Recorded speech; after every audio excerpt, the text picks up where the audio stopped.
نبیوں کی زندگی کے بعد جو سب سے پہلے خرابی امتوں میں آتی ہے، سب سے پہلے خرابی ان کے اندر سے اسلامی معاشرت نکل جاتی ہے، اسلامی معاملات نکل جاتے ہیں، معاملات خراب ہو جاتے ہیں، معاشرت خراب ہو جاتی ہے، اور سب سے آخر میں جو چیز نکلتی ہے عبادات، اس لیے کہ جب عبادات نکل گئی تو اسلام ہی ختم ہو گیا۔ اور دینداری میں جو چیز سب سے پہلے آتی ہے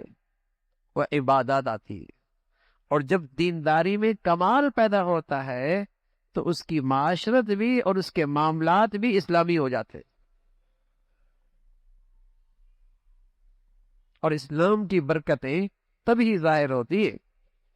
کہ معاشرت بھی اسلامی ہے، معاملات بھی اسلامی ہے،